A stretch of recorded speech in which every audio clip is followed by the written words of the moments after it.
All right. Hello, hello, hello, hello. So, hit like, subscribe, comment your thoughts about things we'll be talking about. But on the agenda today, I've got a little Who Owns the Moon article. These are all roughly, give or take, like a week old or so there. Stuff I was looking into last week. Brought it on to this. So, I've got one for Who Owns the Moon. I've got an article here for Spoonbills, which is a type of bird in UK. I've got the Nevada toad that's causing some stir, so it's called the Dixie Valley toad. Pretty cool as well. And then I've got a little article talks about having some kids and stuff affecting the environment and all that kind of stuff. So first off, I'm going to talk about the moon here. So this article kind of starts off talking about like who owns it, can you buy it, like what's the story on the moon type thing. It says there's two flags on the moon. They're both made of metal, in case you didn't know that. They're not actually flying in the wind because there's no wind. Um, but yeah, so nobody really owns anything in space typically. The Outer Space Treaty, which was made quite a whiles back. What is it, 1967? 1967. It was made. It's pretty cool. It was like the first piece of legislation for space that was created. Um, Article 2 explicitly rules out owning land, so it's more or less like a public space type thing. So, like, if you have your satellite in space, technically, if somebody can get to it, they're allowed to go in it, I guess. So it's kind of just open source type situation, but they're kind of trying to change that because, yeah, it's leaving a lot of law gaps of who owns what and who can do what where, because Russia didn't sign one of the recent things because they were saying, oh, well, if it claims for picking up dirt means you're claiming it, or your piece of equipment is there, it means it's yours, and I don't want to sign this. It's just going to increase the American plan or whatever. So obviously Russia is doing a lot of wild things right now. But yeah, NASA added the Artemis record, so a new piece of legislation to add on to the Outer Space Treaty. Um, they're trying to make some sort of situation where you can own land. Um, some scientists were talking about like, hey, what if like our piece of equipment, which is extremely expensive, I don't want somebody touching that. Like, it's not theirs, even if they can get to it. You know what I mean? And they also in the OST, the Outer Space Treaty. They even had an article. Was it Article 12? There was one Article 12 included provision like a dwarf. There's an article in here that says like if you like kind of if you built it, it's yours type thing. But now they're trying to add with the Artemis record. They're trying to add like it's an extension of your home country. So like the U.S. space station is actually like an extension of the U.S. rather than just being like an open space public area. So it's a lot of gray areas that will probably close themselves out in the near future there with the whole hey, we're trying to explore other planets before this one goes to shit type vibe we're rolling on. But yeah, we'll see how that goes. We'll see how that goes. Where maybe it'll be you'll be able to have a house on the moon. You never know. But as it currently stands, it's nothing's too claimable as it is. Moving forward, I'm gonna go through the spoonbills, and I'll have a picture of the spoonbill on the screen for you. Obviously, one flying, one not flying, probably. We'll see. So apparently, it's in the UK. It was hunted almost locally to extinction like 300 years ago or so. So not too long ago, but they're still around. So they weren't hunted to extinction. Just in that area, they don't live there anymore. um, so yeah, they've got a couple. They've got a nice little community going down there. There's a where is it? Where is it? There's a nice little settlement there, the Holcam Estate, that has a couple. It's owned by a patch of Andrew Bloomfield. But yeah, no, they've got recurring ones that came from Netherlands and France, more likely is what they're guessing.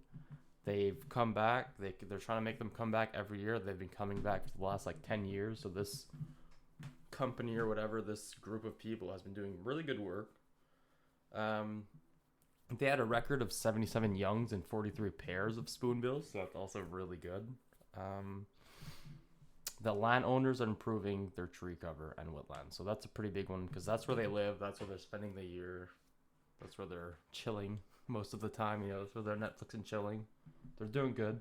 They're trying to create a habitat all over the UK, so they're encouraging other peoples to set up. The people that have that kind of farmland, that kind of areas, are trying to set it up so that it can encourage more spoonbills to stick around and find out, if you will. Even some are staying the winter now compared to before. Like some are actually staying there all year round, and they're saying that some of that might be due to the climate change. It's getting a little bit warmer, I guess. Overall, I think I saw this in another article. It might have been in the Nevada toad article, but it said like the world's gone up by like 1 point something Celsius or something. So, you know, it is what it is. But yeah, the spoonbills are doing pretty good. They're living it up in the world. They're hanging out. So we'll go over to the Nevada toad, so the Dixie Valley toad. So basically, we're trying to, or a company was trying to set up a geothermal pump, I believe. Let me check that really quick. I believe it is a geothermal pump. They call it a project. It is a geothermal power project.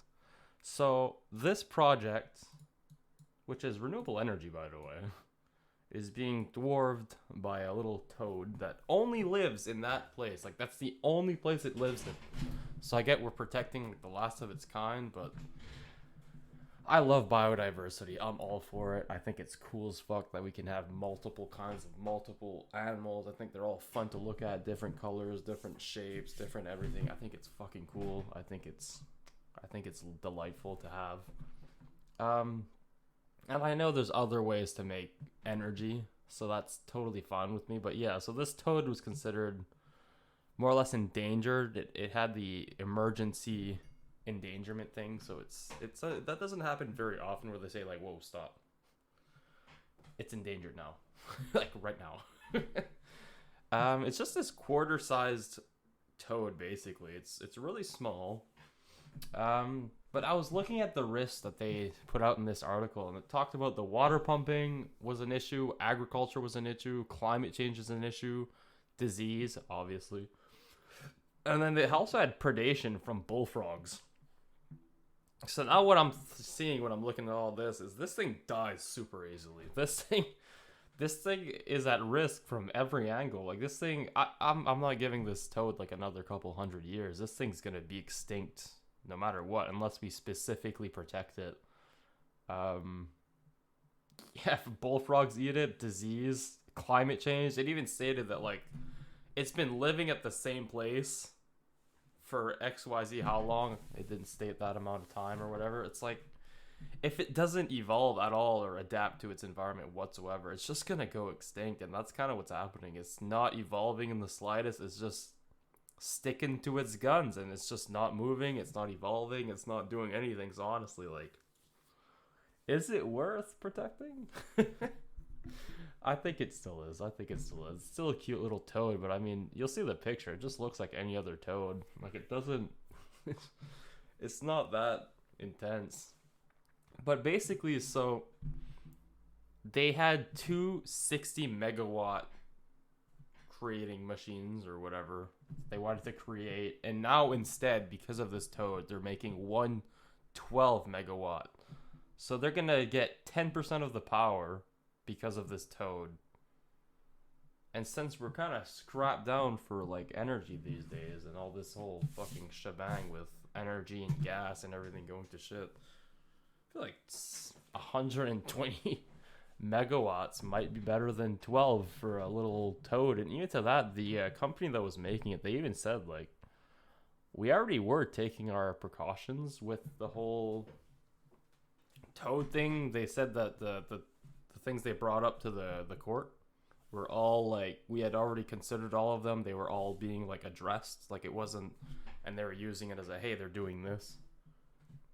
So, you know, whatever. It's going to be a smaller power plant now instead of a bigger one, which is okay. We're protecting the toad. But, yeah, we're losing out on 90% of the energy that could have been being made there, but whatever. We gotta protect all biodiversity, I suppose. But I don't think this, like, just... There's no way this toad is lasting hundreds of years from now. There's no way. It can't evolve for anything. It's not adapting well. It's just sticking in its own puddle. And it's a toad. You'd think it could live in different, like a different pond somewhere else or something, you know what I mean? Like a different puddle, a different wetland. But I guess they just like it there. It's just their favorite spot. But yeah, the company doing the power stations, if you will, they already said they were increasing the mitigation, they were reducing the threats and all that. Like, they were doing everything they could to make sure that they didn't affect the frog or toad, I guess, in any way. But they still reduced their thing to 10%, basically, of what they wanted to do. So the toad won in the end. I don't know if it'll win forever, but as it currently stands, the toad won. It'll be protected. And we'll be getting less energy from this thing, which is kind of funny because this is kind of two environmental things butting heads. Usually you'll have like big oil versus environmentalists battling out, but now you have like, hey, we want to make renewable energy versus toad. Like, it's just funny. It's just a funny little... It's something I hadn't really considered before, like which environmental thing is worth more. I personally think the renewable energy is worth more. However, losing a species for that is not ideal either. And I think there is a quote here that I'll put, like, renewable energy is essential to combating the climate change emergency, but it can't come at the cost of extinction. I think that's I think morally that makes more sense. The whole point of renewable energy is to protect the environment and to be there for environment. So if we kill the environment to achieve it, kind of beats the point. So anyways, I'll go to my last one here because I think I am soaking up quite a bit of time here with the 12 minutes. So just a quick rundown on this because it was interesting, but yeah, it seems like a lot of hot takes there in a sense. So it's basically like, should you have kids because of climate change? Because climate change can be affected by having kids, right? So I personally have always been a fan of the whole 2 adults can have 2 kids, and if you want more, adopt the rest. That way you're not creating more humans, you're saving some, you're still getting the big family you want. That's always been my personal take on it. I do think that people that have like 10 kids are just bad for the environment. They're fucking stupid, honestly. Like some people, like some rich people, I get it, they can afford it, but that's another thing is that our richer countries, so obviously first world countries, kids, they use way more CO2 than like poor countries do because they have the technology, they have a bunch of shit to use, they have everything they want. They're spoiled. We're spoiled rotten. We all are. Out here in the first world countries. I get working minimum wage to live fucking sucks, so that's not really spoiled, but you're still using more CO2 than the typical poor African tribe, if you will. I can just throw out an example out there. But yeah, so there's not that much research done on this. They said they did a little survey. So this, I thought, was actually pretty cool. 1 in 20 people that don't have kids say they don't have kids specifically because of climate change. They're doing it for the environment. They're saying this is the biggest hit to fertility decline in a while. Like a decent hit. 1 in 20 people, 5%. It's not a small number when it comes to like billions of people. You know what I mean, or millions and millions, if you will. They say it's about 60 metric tons per year, dwarfed by not having a kid. But that's just minimal studies done from this article is what I caught from looking at this. There wasn't that many valid sources plopped on there. I'll probably throw the graph in here that they were talking about having 1 or fewer children. They showed compared to other stuff how much of a big difference it was. But they kind of like, if you have a kid and then he has a kid and then he has a kid, you're responsible for all those kids' CO2 emissions type thing. And I was like, okay, that's a little much.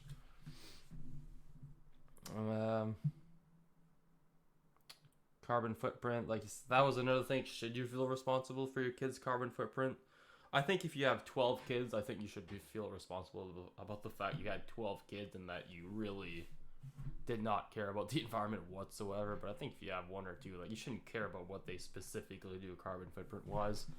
I think it's more or less about having that 1 or 2 kids rather than having many. And if you want many, adopt the rest. There's so many fucking kids out there without fucking families that you could easily just adopt one. I don't think adopting is probably the cheapest either, but I don't know. We'll see. We'll see what happens with that. They said different ways to lower carbon footprint. You know, this was a different approach rather than talking about eugenics and forced sterilization and all this crap. I don't know why they threw in this. This is a big article with a lot of nothingness because it didn't have a lot of science behind it. I'm not gonna lie. I personally understand the concept of not wanting to have many kids because you don't wanna fuck the earth. You know what I mean? Like, and so there's some people out there that just run it down.